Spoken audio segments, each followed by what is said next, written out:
Located just 2 hours north of Tokyo, Nagano is one of Japan's best kept secrets. From Japanese macaques bathing in natural hot springs to ancient samurai castles brimming with history and culture, there's plenty to discover in this winter wonderland. For the next 72 hours, we'll be exploring Nagano, discovering its secrets, and giving you a list of things to do and places to see for your next trip to Japan.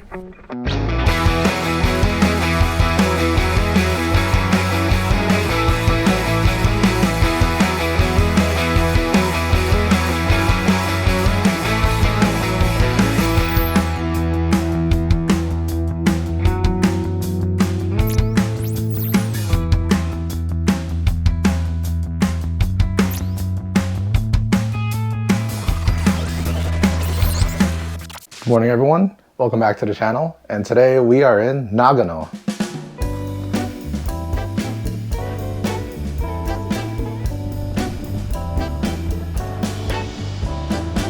It's a beautiful day today, we got some clear skies. It's going to be a little bit chilly today, that's why I'm wearing the thermal. The plan for day one is to head west of Nagano Station and take on Togakushi Trail, a famous hiking trail that takes you through the area's famous 5 shrines. It's going to be about 5 kilometers if I remember reading that correctly, so looking forward to it. I need to fill up my Goshuincho a little bit more if they have those over there. Even though it's already the middle of March, we'll still have to contend with the area's extensive snowfall, so we'll need to dress accordingly. In the afternoon, we'll head back down the mountain and check out what could be Japan's most important Buddhist temple, Zenkoji. But anyways, let's go ahead and get day one of Nagano started. See you guys out there.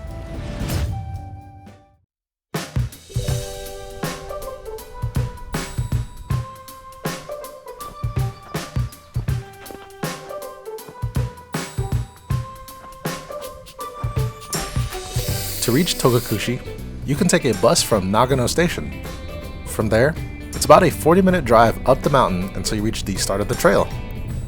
Walking the trail will take you through 5 shrines of Togakushi: Hokosha, Hinomikosha, Chusha, Kuzuryusha, and Okusha in that order.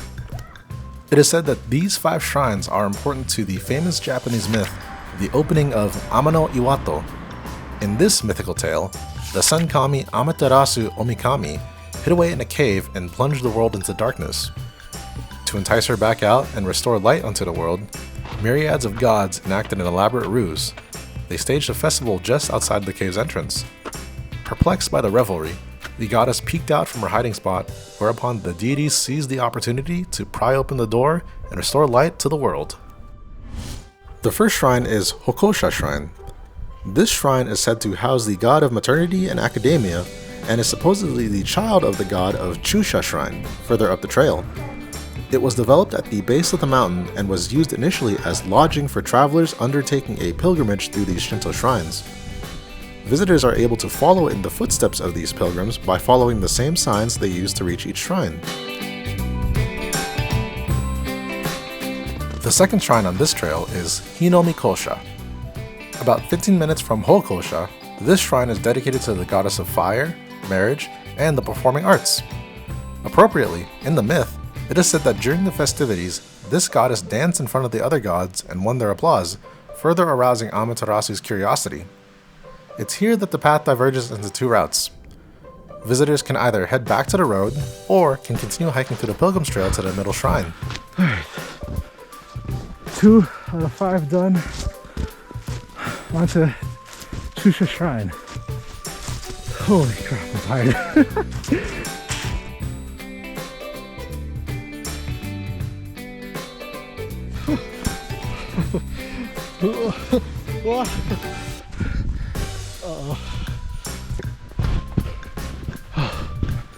Look at this. The road, flat ground. I'm gonna have to dig my feet in. Oh shoot.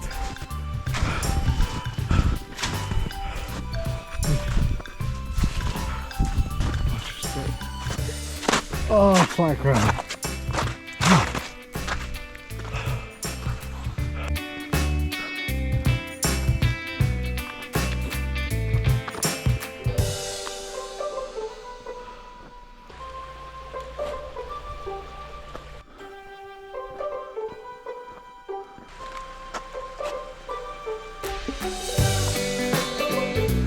The third shrine, Chusha, is roughly 2 kilometers from Hinomikosha and is the halfway point for the Togakushi Trail.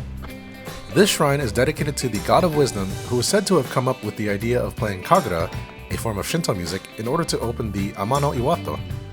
As such, this shrine is an important place of training for those practicing Dai Kagura, a traditional ritual performed before Shinto deities. It was at this shrine that I acquired my first Goshuin in Nagano.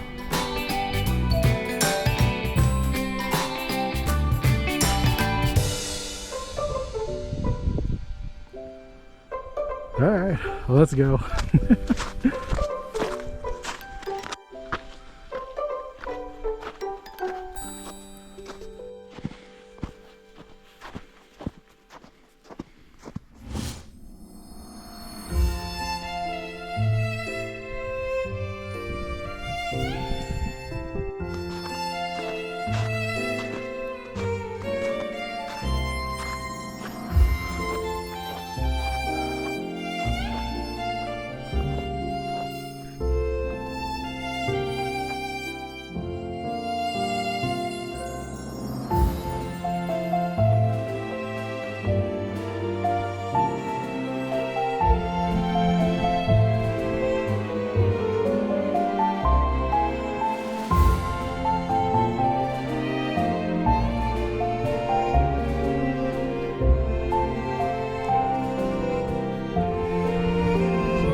To reach the fourth shrine, visitors will need to pass under the red thatched roof of Zuishinmon Gate.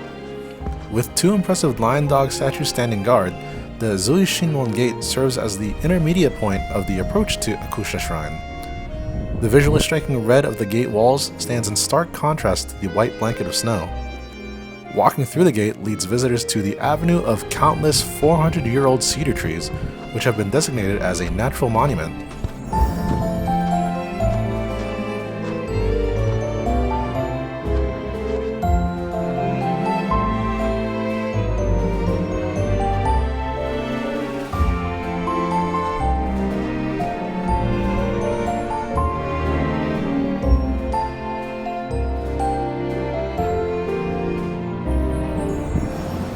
At the end of the path, you'll reach Kuzuryusha and Okusha shrines, said to house the god responsible for forcibly opening Amano Iwato with his peerless divine might and returning light back onto the world.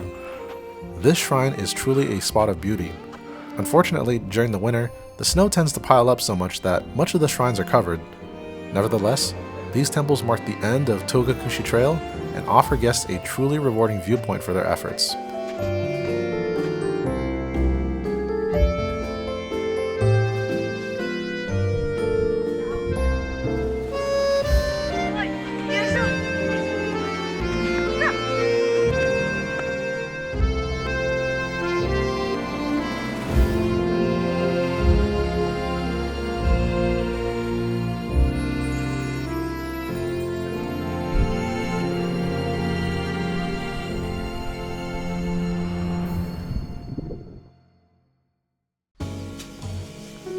To warm myself up after a long morning trudging through the snow, I stopped by a shop near the entrance of the avenue of cedar trees that was selling hot soba, the perfect lunch to repel the sharp cold of the snowy mountain.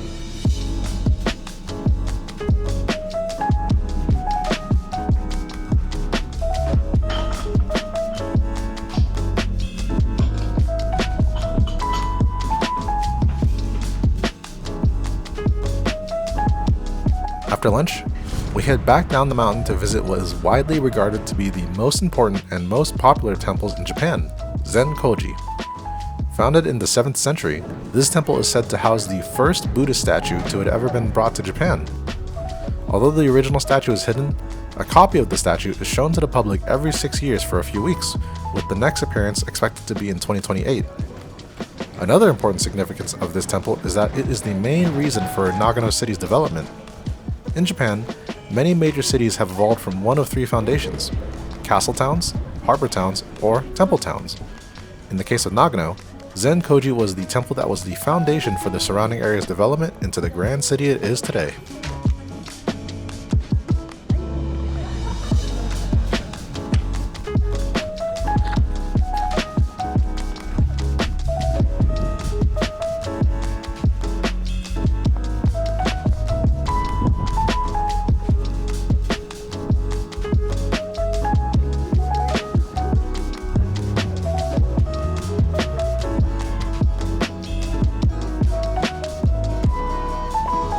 After taking a look around and paying my respects, I acquired my next Goshuin, grabbed some souvenirs, and called it a day.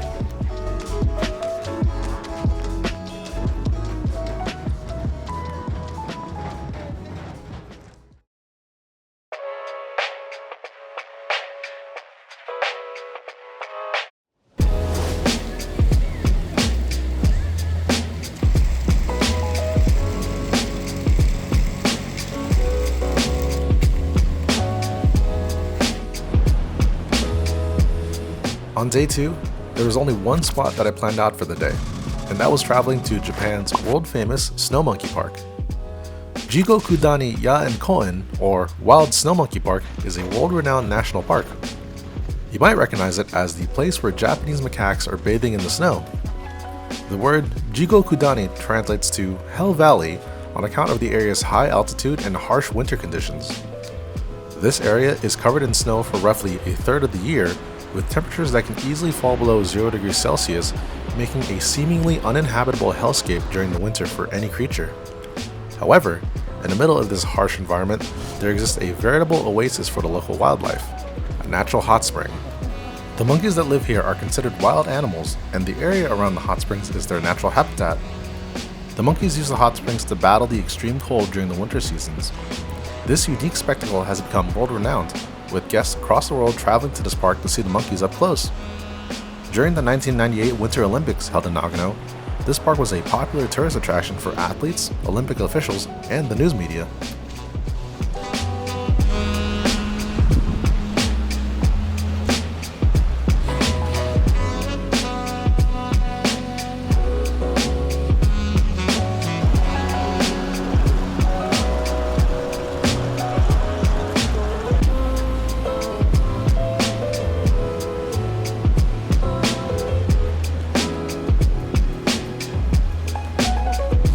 After visiting the park, I stopped by ENZA Cafe, a local restaurant that was selling ramen. Nothing beats a hearty and warm bowl of ramen on a chilly day.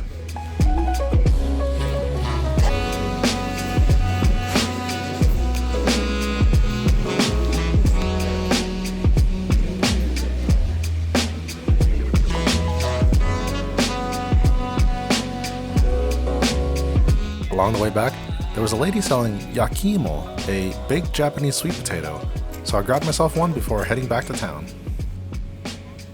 For dinner, I decided to stop by a restaurant in Nagano Station selling Katsudon, a traditional deep-fried pork and rice bowl. The sauce cutlet paired with crispy cabbage, rice, and miso soup were the perfect combo after a day of hiking. And of course, what good is fried food without a beer on the side?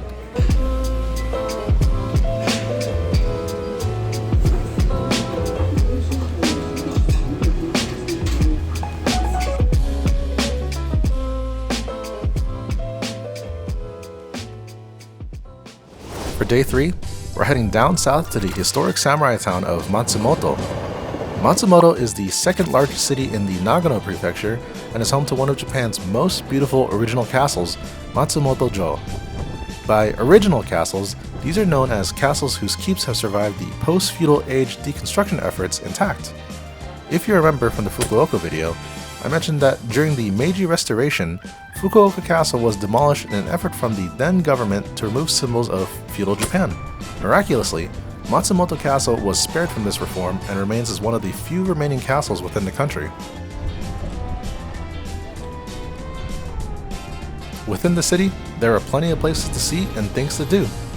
For my first stop, I stopped at Yohahira Shrine, a local shrine said to be blessed with special wish-granting properties due to the abundance of deities housed within. Well, of course, I definitely had to see if these rumors were legitimate, so I made sure to make plenty of wishes for myself. After grabbing a goshuin, I made my way to the next spot.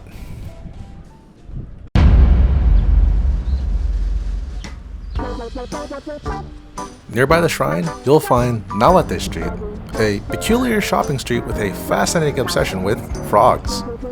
Historically, the river that this street is parallel to was once filled with the voices of countless frogs, which the locals had grown accustomed to. Additionally, the Japanese word for frog is kaeru, which can also mean to return home. Thus, as a symbol of the street's froggy history, and to invoke a safe return home, this street has embraced the frog as its local mascot. The street entrances are flanked with frog statues on both ends, with many additional frog-themed decorations found within. Additionally, vendors offer a large variety of frog-themed merchandise and pray to a frog-themed shrine in the center of the street. It's definitely a strange place to buy souvenirs, but hey, I don't want to jump to any conclusions.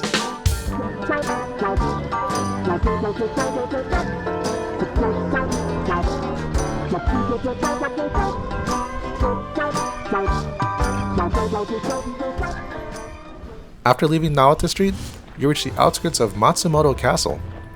Nicknamed the Crow Castle due to its black exterior, this castle is situated right in the heart of the city, with traditional architecture that stands in stunning contrast with the surrounding metropolitan buildings.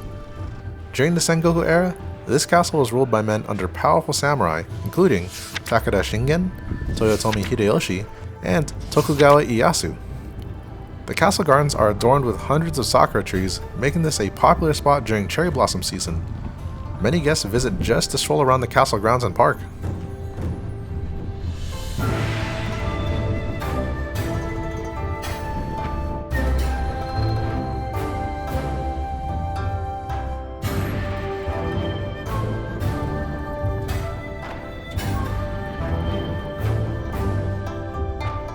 Inside the main keep, guests are able to enter the castle to admire the authentic wooden interior and learn about its history.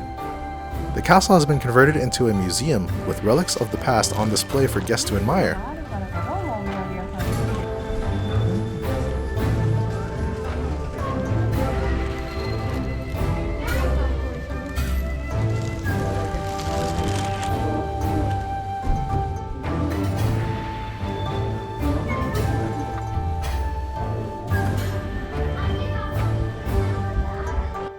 The top floor also gives you a pleasant view of the surrounding city and the Japanese Alps in the distance. I can't imagine a more remarkable sight to cap off your time in Nagano.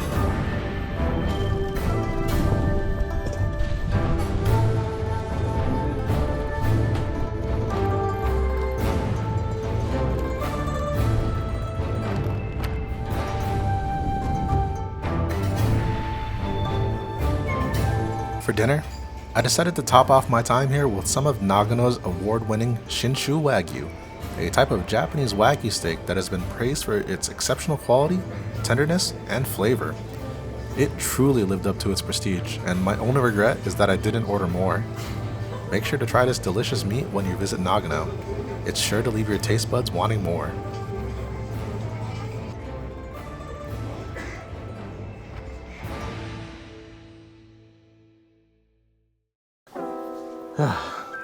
Well guys, that's the end of Nagano. What'd you guys think? Let me know down in the comments what your favorite spot was. I think for me, I actually enjoyed all three locations pretty evenly. You know, whether it was hiking through the mountains on the Togakushi Shrine Trail, or going to see the snow monkeys in the onsens, or even just visiting the castle in Matsumoto. Anyway guys, tomorrow is the start of our second half of the trip. And that means that we're going to be joined by my friends from America. So we'll see them sometime in the evening. And then from there, we've got Tokyo lined up. We got Osaka, Kyoto, and Nagoya. Looking forward to seeing them after a while. And then can't wait to see what their reactions are to Japan as well. So we're going to have fun. I'm excited. Anyways, again, thank you guys again for watching. I really appreciate it. And see you guys in the next video. Have a good night.